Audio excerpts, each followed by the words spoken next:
राधे राधे गुरुजी जी। मैं जयपुर से आई हूँ। स्मृता शर्मा मेरा नाम है और मेरा प्रश्न ये है कि क्या सनातन धर्म के अनुसार बिना कन्यादान किए विवाह संपन्न हो सकता है या नहीं? भाई कन्यादान की परंपरा है जी। कन्यादान नहीं होगा तो कैसे काम बनेगा? कन्यादान कोई तो करे, गुरुजी, दादी करे, दादा करे, मामा करे, मामी करे, बुआ करे, फूफा करे, कोई भी करे, पर करे ना वो नियम, वो प्रोसेस होता है। गुरुजी मैं ऐसे सोचती हूँ कि मैं अपनी बच्ची का विवाह तो करना चाहती हूँ पर कन्यादान नहीं, क्योंकि मैं इतनी वो नहीं, मैं अपने बच्चे को अपने प्राणों से प्यारा जो समझती हूँ उसका दान कैसे कर सकती हूँ? तो आपकी बहू है? नहीं। तो कन्यादान जब नहीं करेगी उसकी माँ, तो आपकी बहू कैसे बनेगी वो? तो मैं विवाह करना चाहती हूँ, विवाह करा के भेजना चाहती हूँ, पर दान में नहीं देना चाहती। कोई वस्तु थोड़ी है मेरी बच्ची जिसको मैं दान में दे दूँ। तो जनक जी से ज्यादा होशियार आप हैं। जनक जी ने तो किया था कन्यादान, उनसे ज्यादा समझदार आप हैं मतलब। नहीं, आप बताइए, जनक जी ने फिर बेटी सीता का कन्यादान क्यों किया? मतलब वो आपके जैसे समझदार नहीं थे? अब मेरा मार्गदर्शन मतलब आप करें। कौशल्या के पिता कौशल नरेश समझदार नहीं थे जिन्होंने अपनी कौशल्या नाम की बेटी का दान दशरथ जी को कर दिया। राम की माँ कौशल्या का भी तो कन्यादान हुआ है। वो तो महान थे, मैं इतनी महान नहीं हूँ ना, मुझे अपने बच्चे का दान में नहीं दे सकती। आपके पिताजी कोई वस्तु नहीं है ना बच्ची। आपके पिताजी ने आपका कन्यादान किया कि नहीं? जी किया था। तो आपके पिताजी मूर्ख थे मतलब? अब उन्होंने किया, लेकिन मुझे ऐसा लगता है कि नहीं, तो क्या करना चाहिए? क्या विवाह संपन्न नहीं माना जाएगा अगर अपने लगने? देखो, शास्त्र ऐसे नहीं है कि लग क्या रहा है, लग क्या नहीं रहा। जो नियम है, जो शास्त्र, जो वेद कहते हैं वही धर्म है। यद्यपि शुद्धम वेद विरुद्धम ना करणीयम। वेद जो कहते हैं वही मानो, जो वेद कहते हैं वही मानो, जो वेद मना करते हैं वो मत करो। आप तो वेद विरुद्ध जा रही हो, सनातन विरुद्ध है ये। कन्यादान, आज जितनी बेटियां हैं ससुराल में जीवन गुजार रही हैं, तो क्या कन्यादान करके क्या कोई बुराई है? नहीं गुरुजी, आपको बहू ऐसी मिले जो विवाह तो हो जाए आपके बेटे से, पर वो अपनी माँ से जुड़ी रहे, आपका घर बर्बाद हो जाएगा। नहीं गुरुजी, तो बेटे का कन्यादान क्यों नहीं होता? विवाह तो उसका भी होता है। आजकल के बेटों का कन्या पहले हो जाता है। लड़की बाप माँ बाप छोड़ती है, उससे पहले शादी के 4 महीने बाद ही लड़का अपना बाप महतारी सब छोड़ देता है। वो कहते हैं, लोग कहते हैं कि बेटियां पराई होती हैं। बेटियां आजकल नहीं पराई होती, आजकल बेटियां अपने माँ बाप से कनेक्ट रहती हैं। विवाह के बाद लड़के पराये हो जाते हैं, जो माँ की तरफ देखते ही नहीं है। लेकिन वो धार्मिक संस्कार में उसमें तो नहीं आता ना। विवाह में ऐसे कन्यादान बेटी का ही किया जाता है, बेटे का नहीं। तो आप विवाह दोनों का। तो आप अपने बेटे का कर देना, क्या दिक्कत है? आप अपना बेटा दे देना अपने बेटी के माँ बाप को, ले जा हमारा बेटा तुम रखो, हमारी बेटी हम खुद रखेंगे। नहीं रखे, ऐसा करो, फिर आप नई परंपरा शुरू करो। आप अपना बेटा दान कर देना। है बेटा आपका? गुरुजी रखने की पहले बात कितने बेटे हैं आपके? एक बेटा एक बेटी। हाँ, तो आप अपना बेटा दान कर देना और बेटी दान मत करना। शुरू करो ना आप, फिर आपको देख के और करेंगे अड़ोसी पड़ोसी। नहीं, तर्क सम्मत जवाब जैसे आप तर्क दे तो रहे हैं कि आप शुरुआत करो ना। नहीं, आप अपना बेटा दान कर देना। जी कर दोगी? नहीं ना, मैं बेटा करना चाहती हूँ ना बेटी करना चाहती हूँ। बातें करना चाहती हो कि बेटा दान क्यों नहीं होता? कुछ करने की आई नहीं, मैं नहीं करूंगी। सिर्फ विवाह करना चाहती हूँ, बेटी विदा करना चाहती हूँ, लेकिन वो मेरी भी रहे और वहाँ की भी रहे ऐसे। तो आजकल विदा, क्या आप अपनी माँ की नहीं हो? अभी ये बताओ। लेकिन दान वाली ये बताओ, आप अपनी माँ की हो के नहीं? जी हूँ। तो आपके माँ बाप ने आपका दान किया, लेकिन फिर भी पराया धन तो बोल देते हैं ना, पराया तो कर देते हैं ना। उस दान के ही कारण माँ बाप भी पराया मान लेते हैं। पराया कोई नहीं मानता। कोई बाप अपनी बेटी को कभी पराया नहीं मानता, कोई माँ अपनी बेटी को कभी पराया नहीं मानता। पराया केवल ये पराई बात, ये पराया शब्द गलत है जी। पराया शब्द को डिलीट कर दीजिए सब लोग अपनी डिक्शनरी से। बेटी कभी पराई नहीं होती, मेरे मतलब बेटी कभी पराई नहीं होती। इस घर से उस घर जाना ये विधि का विधान है, इसी से संसार चलता है, इसी से व्यवस्था। ये संसार की व्यवस्था कैसे बनेगी? यदि लड़की सदा मायके में रहेगी, कन्यादान नहीं होगा, तो वो मायके से ससुराल नहीं जाएगी, तो ससुराल कैसे आगे बढ़ेगा? संतान कैसे होगी? फिर व्यवस्थाएं कैसे बनेगी? नहीं, विदा करने के लिए बेटी ससुराल भेजेंगे, लेकिन पहले उसका एक घर था, अब 2 घर है ऐसे। अच्छा ये बताओ, बेटा पुत्र धन होता है कि नहीं? पुत्र धन? हाँ, होता है कि नहीं?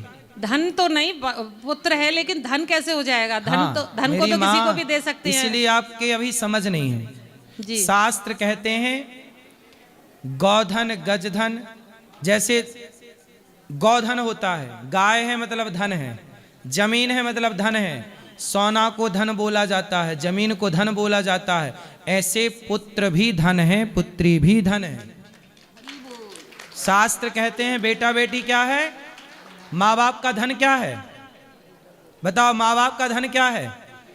अरे जमीन जायदाद तो कोई बड़ा धन नहीं है, माँ बाप का सबसे बड़ा धन ही संतान है। बेटा बेटी धन होता है, बेटा बेटी क्या होता है? मेरे बच्चे हैं, लेकिन धन तो नहीं मान सकते। आपके समझ नहीं है तो हम उसका तो हम पढ़ा नहीं सकते ना आपको। धन होते हैं, संतान को धन बोला जाता है। पूछना अपने पढ़े लिखे लोगों से कि धन क्यों जी संतान को धन बोला जाता है कि नहीं? हैं? ये सब तो बोल रहे हैं, आप ही होशियार हैं बस। सारा धन एक तरफ और पुत्र धन एक तरफ, इसलिए पुत्र भी एक धन है, कन्या भी एक धन है, ये आंख भी एक धन है। पुत्र का दान नहीं करेंगे, पुत्री का कर देंगे। आप करो ना, मैं बोल तो रहा हूं अपने बेटे का दान आप करो, शुरुआत आप करो, फिर दूसरे करना स्टार्ट करेंगे।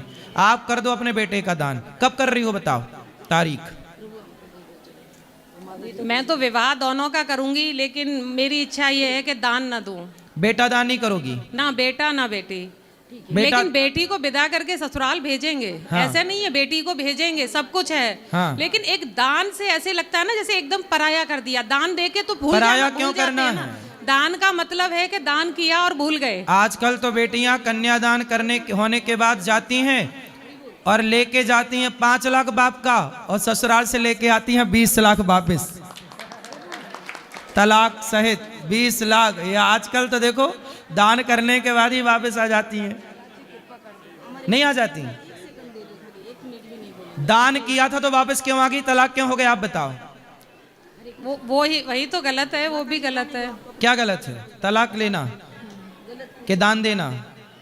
नहीं, दान वस्तु का कर सकते हैं, बच्चों का कैसे करेंगे?